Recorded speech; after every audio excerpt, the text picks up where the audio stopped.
हरिवंश पुराण में व्यास जी महाराज कहते हैं, एक बार जन्मेजय ने प्रश्न किया, महाराज आपने महाभारत करा दिया और पूरे महाभारत में आप तो स्वयं साक्षात भगवान हैं और वहां उधर कृष्ण थे, आप दोनों के होते हुए ये महाभारत हो गए। व्यास जी महाराज ने कहा कि देखो भैया, मैं भविष्य बता सकता हूं और दुनिया में भविष्य बहुत लोग बता देंगे, लेकिन भविष्य को बदल कोई नहीं सकता। व्यास जी महाराज ने कहा, जाओ मैं तुमको बता रहा हूं भविष्य, तुम्हारी मृत्यु कैसे होगी वो बताता हूं और तुम बदल सको तो बदल लेना। व्यास जी महाराज ने जन्मेजय से कहा, देखो कुछ साल के बाद तुम एक काले घोड़े पर बैठ करके शिकार खेलने के लिए जाओगे। मैं आज ही बता देता हूं, तुम काले घोड़े पर बैठ करके मत जाना, जाना तो सफेद पर चले जाना, लेकिन काले पर मत जाना। बोले लेकिन तुम मानोगे नहीं, जाओगे, लेकिन काले घोड़े पर बैठ के चले जाओ कोई बात नहीं है, लेकिन दक्षिण दिशा की ओर मत जाना।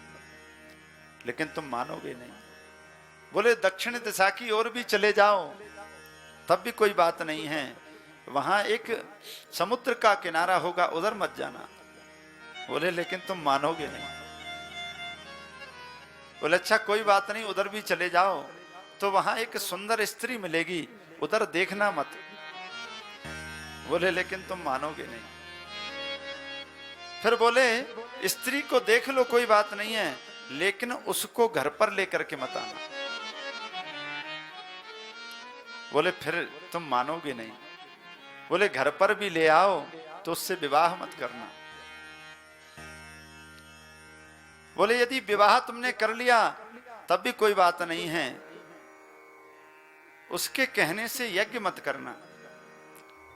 व्यास जी कहते हैं लेकिन तुम मानोगे नहीं, यज्ञ भी करोगे। यज्ञ भी करो तो ध्यान रखना, नए युवक ब्राह्मणों को लेकर के मत आना, नव युवक ब्राह्मणों को। बोले लेकिन तुम मानोगे नहीं। यदि तुम युवक ब्राह्मणों को लेकर के आओ भी, लेकिन उनका अपराध मत करना। बोले लेकिन तुम मानोगे नहीं और तुमको ब्राह्मणों का श्राप लगेगा, कुष्ठ रोग हो जाएगा।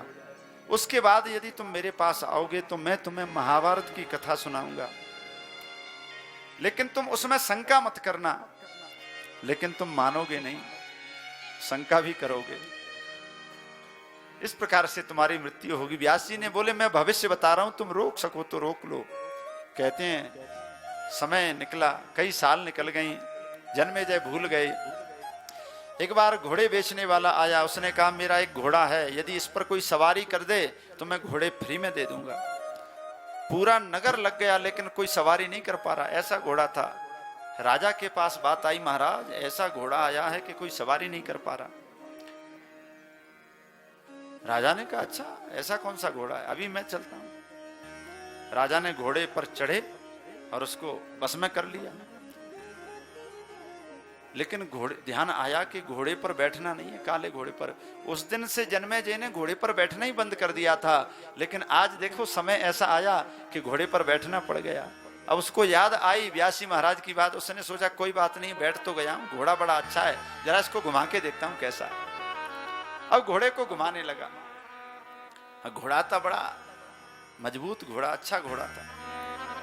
घुमाते घुमाते घोड़े ने रफ्तार दौड़ लगाई, दक्षिण दिशा की ओर ले जाने लगा। जन्मेजय सोचता है कि अरे इधर नहीं जाऊंगा, लेकिन सोचता है कि इसकी रफ्तार देखूं कितनी है, वहां से लौट करके आ जाऊंगा। दक्षिण दिशा की ओर चला जाता है।